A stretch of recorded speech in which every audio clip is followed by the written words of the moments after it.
Let's go to Corey in Pittsburgh. Go ahead, Corey, you're on the air.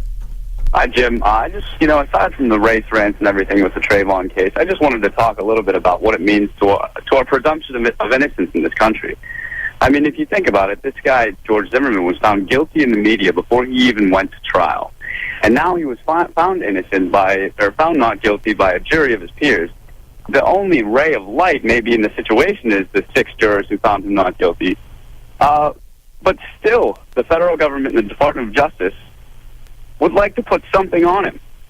What does that mean as being a citizen in this country? That you may be, if they are angry enough at you, you may be guilty, regardless of whether you're found not guilty. Oh, yeah. I mean, this government has at least a recent history of, if we want you, we're going to get you.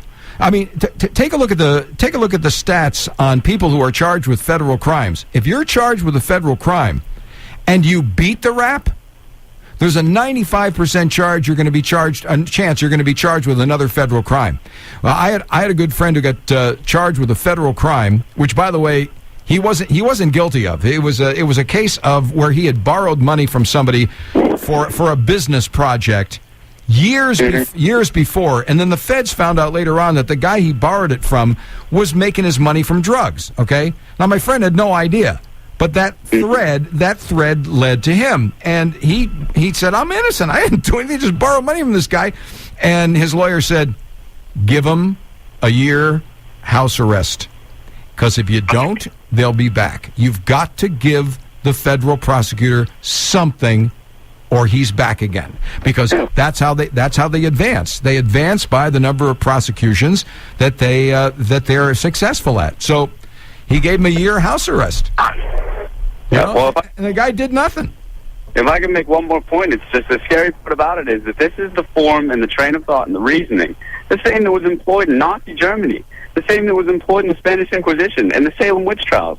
I mean, are we in an educated and advanced form of the United States with the legal system, or are we regressing because it's politically convenient? Well, yeah, but I mean, all those things that you mentioned, okay, are all manifestations of the human tendency to want to act out of emotion rather than logic. And the thing that stands between us and that is the rule of law. The rule of law protected George Zimmerman from the mob. Now we have Eric Holder literally coming back to take the side of the mob to try to get this guy for something. I mean, when did we ever in this country? When did we ever in this country have the Department of Justice set up an email address so that anybody out there could log into this email address and rat out an American citizen who's already been found not guilty, so that we can come back and try to get him for something? Because we need to get him for something, and we need it for what? The advancement of a political agenda. That's frightening. That's Banana Republic. That's third world stuff. You know? Absolutely. Yeah. Well, thanks for your call. I appreciate it, Corey. You're right to be concerned. Let's go to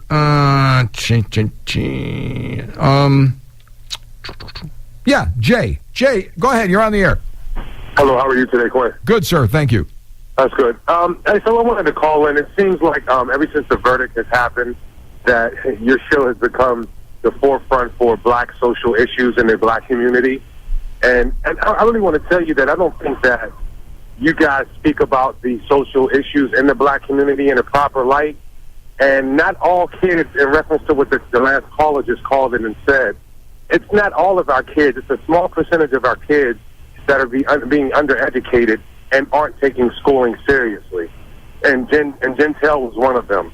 I mean, I don't know how you can say it's a small percentage when you have like the kids in Washington, D.C. who are in the public schools graduating at a rate of 47%. You have the kids in Washington, D.C. in the Opportunity Scholarship Program, which Obama ended and the Republicans put back graduating at a 98% or 97% rate. So I don't know how you can say that it's a problem. My biggest problem is that it's you guys aren't speaking in its proper light.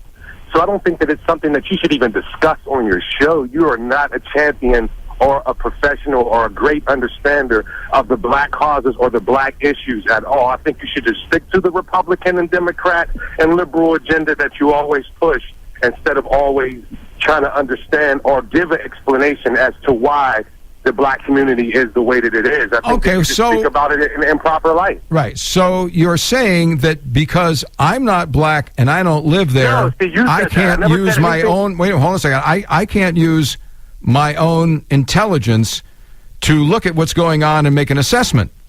No, because your assessment isn't helpful, and your assessment gives a very harsh understanding as to what the real issue is. Well, what is the real issue, Jay?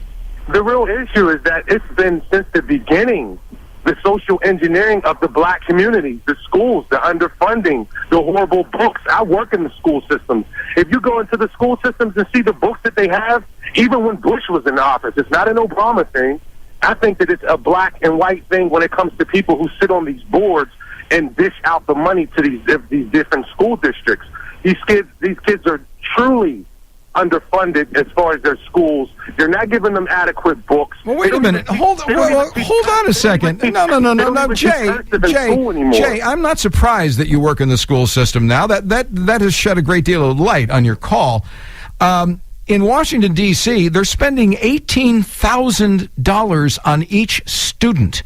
I can rent a limo and take them to school. I don't even need a school bus. I could rent a limo and still make money. All right? The Opportunity Scholarship Program educates kids at a 97% rate for $9,000 a year. How can it be underfunded? Have you been there?